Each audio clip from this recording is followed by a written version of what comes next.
Hi everybody, Scott here from Lucent Art. Hope you're having a wonderful day. So in this video I'm going to be reviewing some more cardstock. I've done a lot more research on different types of normal cardstock without the glossy effect. This is basically standard cardstock where you can put through your inkjet printer to hopefully get the kind of result that you're after for your homemade TCGs.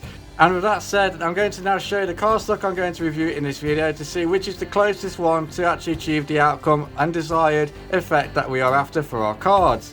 So the first one we've got is this one right here, which is just your standard 150 GSM white paper, and as you can see there, suitable for lasers and inkjets. This is why I wanted to pick it up, because it is card that is meant to go through an actual printer, so hopefully the actual artwork will look different than just using standard card. Hopefully we get bolder colors and deeper blacks and deeper tones and more detail picked out, because this is actually specific card for printing on. So that is one that I'm going to be trying. The next one I did a bit of research on, which is this one right here. A lot of people do a lot of printing and crafts use this, so I thought I'll try it and give it a go. So this is slightly thicker, this is 200 GSM, but again I was really taken by the reviews for this, so I had to try it. But again, as you can see there, perfect for printing at home. So I am really intrigued to see how this turns out, because these are some examples here that people have done. The next one we've got is a big stash of card right here, but this is 160 GSM, as you can see there, and this is just your standard DNS color print A4, and this is basically just a nice smooth surface card. And then I've got one more that I'm going to try, which is this beautiful one right here, and this is a really nice pearl effect. As you can see, it is snow white and it's got a hint of silver. I'm really intrigued to see if this one works, because it has a really nice, as you can see there, satin shine to it, which will create a nice effect for the cards. So what I'm going to do now, I'm going to take one sheet of each of these and put it through my printer to do my print test and find out which print setting works best for each of these.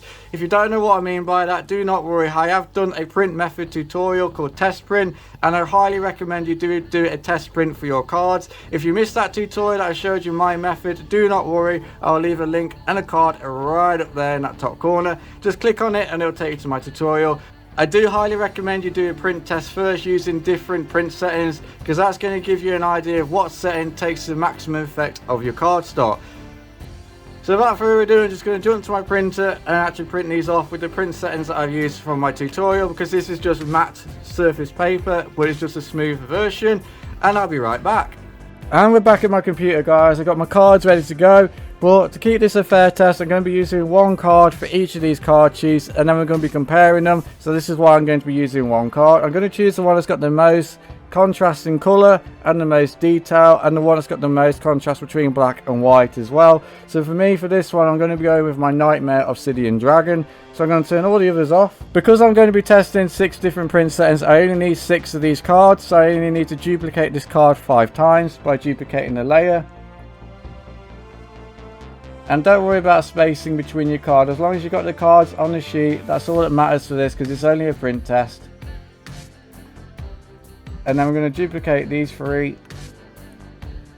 And what you want to do is you probably want to leave a big gap between the bottom and the top of your card, just so you can do a label. And I'm just going to move the top ones down as well, so we can label the cards as we go of what print setting was used. And that helps you keep a track of what print setting was the best for that type of cardstock. So now I've got that ready, and now I'm going to save this. So if you've watched my print test tutorial, you'll know I'll be printing 6 cards on the exact same card sheet. All I'll be doing is printing 1 each time and then putting that back through the printer and doing the exact same time until I've done all 6 test print settings. So what I need to do is just turn 5 of these off. And to kind of make that make sense, what I mean is I'll print this card first, and then I'll put it back through the printer. And then I'll turn this off, turn that on, and then I'll choose a different print setting and then print again. And then I'll turn this off, turn that off, put it back through the printer, choose a different print setting, and so on until we've got 6 cards on the exact same sheet that have been printed using different print settings. So hopefully that's kind of cleared it for you. So we're going to go back to the first one, and I'm going to save this. So the print setting I'm going to use is just the bog standard plain paper setting for this, just to see, you know, what it's like if you just use these normal everyday print setting for your printer. So we're just going to make sure we've got paper size A4 quality high, and I'm going to change this to plain paper, and then make sure you've got fit picture to frame off, and then hit print. So that's my first test print all done. I've put the card back into the printer, and now I'm going to get ready to do my second test print with a different print setting. So we're going to be turning this one off, and now we're going to go to the second one. We're going to save it. So the second print set I'm going to use is called matte photo paper. Just right here. And I'm going to make sure my paper size is A4 quality high and fit picture to frame off, and then hit print. So that's the second one done. Moving on to the third one now. So same thing, turn this one off, turn on the third one, save it.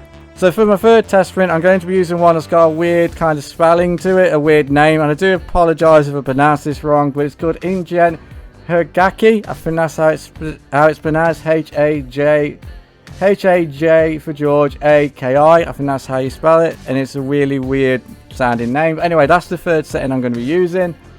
Make sure each of these you've got quality on high, paper size A4, and then fit picture to frame off, and then hit print. So we're coming up to the last three now, so we're going to turn this one off, turn on the fourth one, save. So number 4, I'm going to use one of my favourite settings, one of my favourite print settings, and that is going to be called high resolution paper. So this is going to be my 4th print test, and I'm going to choose high resolution paper. Make sure my quality is on high, paper size A4, and fit picture to frame off, and then hit print. So second to last now, so just going to put the next one on, file, save. And I know this one sounds daft, but my actual 5th print setting is going to be called envelope. So you might be wondering why I'm using envelope as a print test setting. That is because in my actual print test tutorial video, this actually as a setting picked out a lot of the white and a lot of the black. And my cards have a lot of white text and a lot of black in the background to help the text stand out. So that's a vital component that I need to actually be able to be picked out in the cardstock. So with that said, I'm going to go to quality high, A4, envelope print setting, and then fit picture to frame off, and then hit print.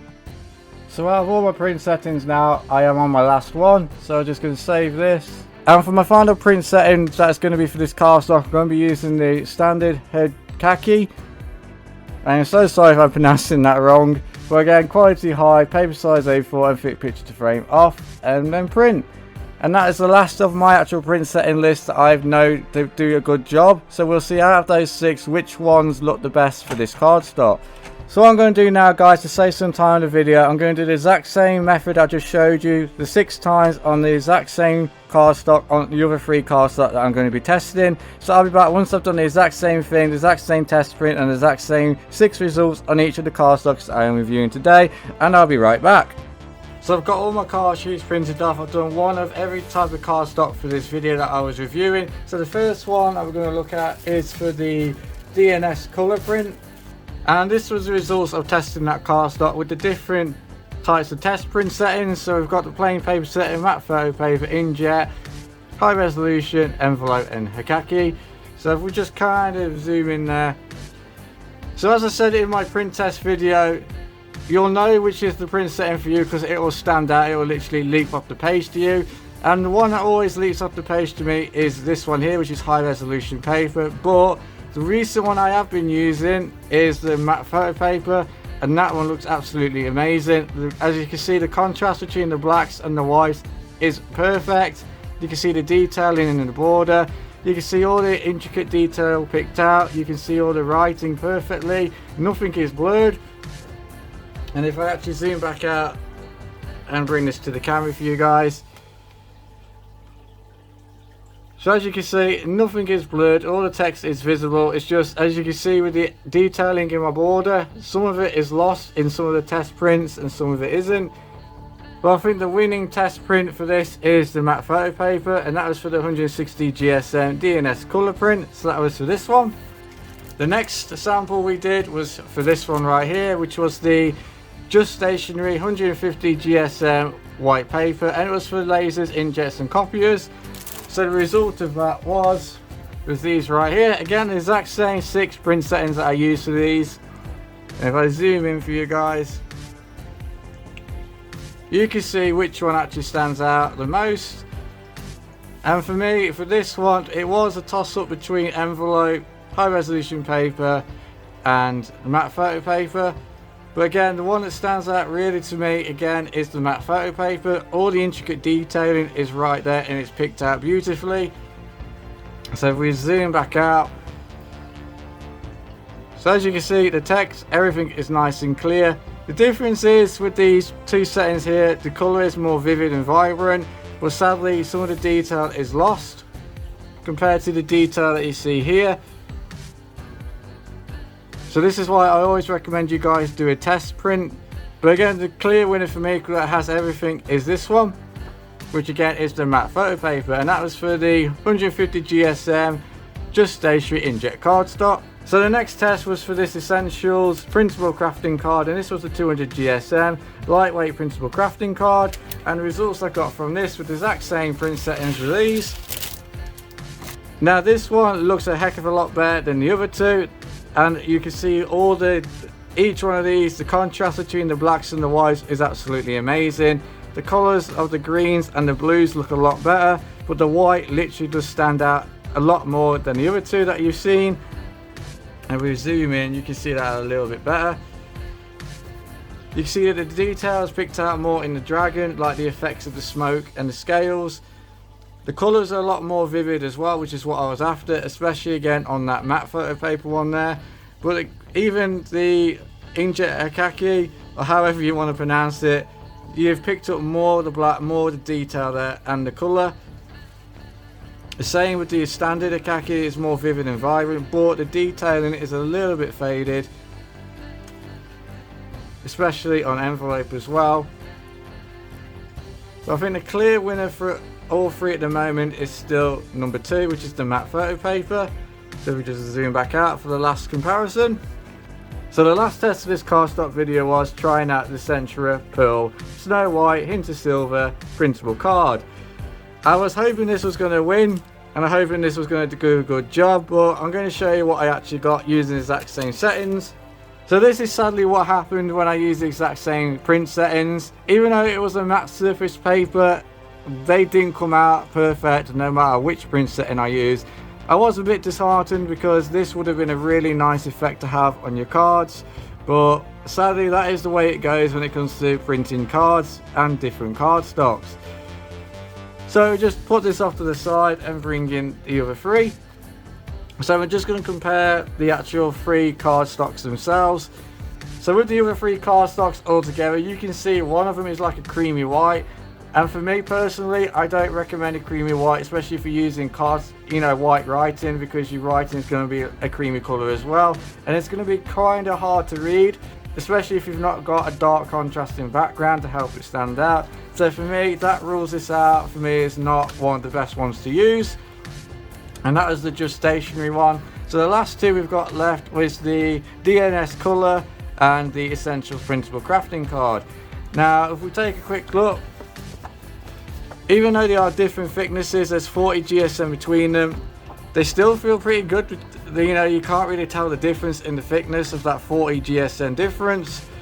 If we look at the matte photo print ones, you can quite clearly tell that the 200 GSM printable crafting card is the better one, because the contrasting blacks, the depth of colour, this is the better one compared to this one. So the winning one for today for the card test review is the actual 200 GSM Essentials Printable Crafting Card. And I will leave a link to this, or at least a link to a search where you can find this for yourselves if you would like to try this cardstock out for yourself. I do recommend it because, as you can see, it does a really nice job of creating homemade TCG cards. The only thing is, because this is a matte finish, you don't get that shiny effect. But I will be trying to get some different cardstocks that might give you that effect if you're after a glossy finish. But if you're after a normal standard matte finish, this one is highly recommended. It really does do a good job. As you see, all the detail is there, everything is crisp, the colours are amazing. I am so happy with this one. So from all the print testing, I was able to find the best cardstock to use out of the selection that I've reviewed in today's video, which was the Essentials Printable Craft Cardstock, which was a 200 GSM one, which is this one right here. And I was able to find the best print setting, which was the matte photo paper. Again, the setting I've printed these 9 cards out on. And I have to say, they actually really stand out really well. The blacks are very, very bold and striking. The greys, the whites, the contrast really well. The writing is what I wanted it to be. I wanted it to be as white as possible because of the black background. And I have to say I'm really impressed with this cardstock. So what I'm going to do now, I'm just going to cut a few of these out. So I'm going to grab my trusty guillotine.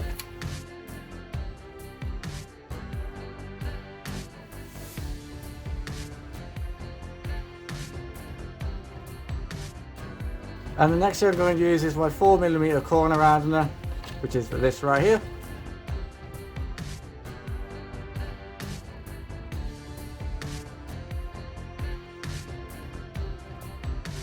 And there we go guys, that is the final result from our cardstock testing in today's video. I hope you found this useful. I will be getting more cardstocks to do different tests and different reviews to find out which cardstock is the best and which one I recommend you guys try out. This one I highly recommend you try out if you can find it. Again, I will leave a link to it in the description box below, so make sure you check that out if you do want to pick up this cardstock.